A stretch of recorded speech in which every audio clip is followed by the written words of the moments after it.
तर मेघाज मराठी रेसिपीमध्ये आज आपण परफेक्ट असा दाल तडका तयार करत आहे। त्यासाठी आपण 1 वाटी एवढी तुरीची डाळ घेतलेली आहे। ही आता आपण स्वच्छ पाण्याने धुवून घेऊ। आणि तुरीची डाळ स्वच्छ धुवून घेतलेली आहे। त्यात आपण 2 लसणाच्या पाकळ्या या छान सोलून कट करून घेतलेल्या आहे। थोडासा अद्रक किसून घेतलेला आहे। 2 मिरच्यांचे काप करून घेतलेले आहे। थोडासा कढीपत्ता घेतलेला आहे। छोटासा कांदा घेतलेला आहे। टोमॅटो घेतलेला आहे आणि कोथिंबीर घेतलेली आहे। ती यात मिक्स करायची।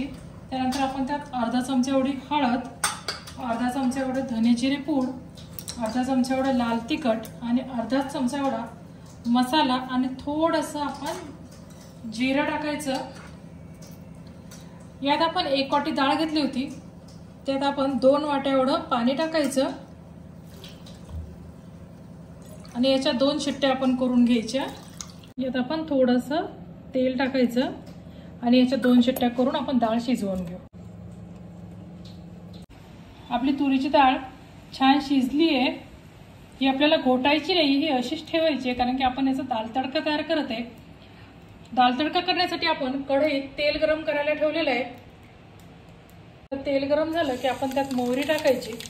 मोहरी तडतडली की आपण थोडासा लसूण, तेजपत्ता, थोडासा कढीपत्ता, कांदा आहे बारीक कट करून घेतलेला तो आपण यात टाकायचा। थोडंसं परतून घ्यायचं आणि मग आपण यात टोमॅटो ऍड करू।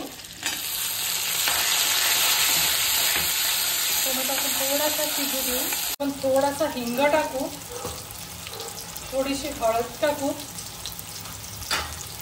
1 चमचा गरम मसाला टाकू आणि 1 चमचा धने जिरे पूड आपण यात ऍड करायची। छान मिक्स करून घ्यायचं। चवीनुसार आपण यात मीठ ऍड करायचं।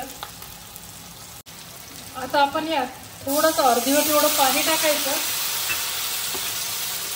आणि मग आपण जी शिजवून घेतलेली डाळ आहे ती आपण यात ऍड करून घ्यायची। आपल्या दाल तडक्याला थोडीशी आपण उकळी येऊ देऊ। तर आपण थोडीशी कोथिंबीर टाकायची। तोपर्यंत आपण याच्यासाठी लागणारा तडका तयार करून घेऊ। त्या तडका पॅनमध्ये थोडंसं तेल गरम करायला ठेवलेलं आहे। आपलं तेल गरम झालं की आपण त्यात थोडंसं जिरे ऍड करायचं, थोडासा तेजपत्ता आपण यात ऍड करायचा, लसूण आपण थोडासा यात ऍड करून घेऊ आणि लाल मिरच्या यात पॅनमध्ये टाकू। गॅस बंद करू। आता आपण वरण दाल तडका एका भांड्यात काढून घेऊ। हा तडका याच्यावर टाकायचा, थोडीशी कोथिंबीर ऍड करायची आणि परफेक्ट असा आपला छान टेस्टी दाल तडका तयार आहे। तर आपल्या मेघाज मराठी रेसिपी चॅनलला लाईक करा, शेअर करा, सबस्क्राईब करा आणि हा दाल तडका तुम्ही नक्की ट्राय करा। थँक्यू।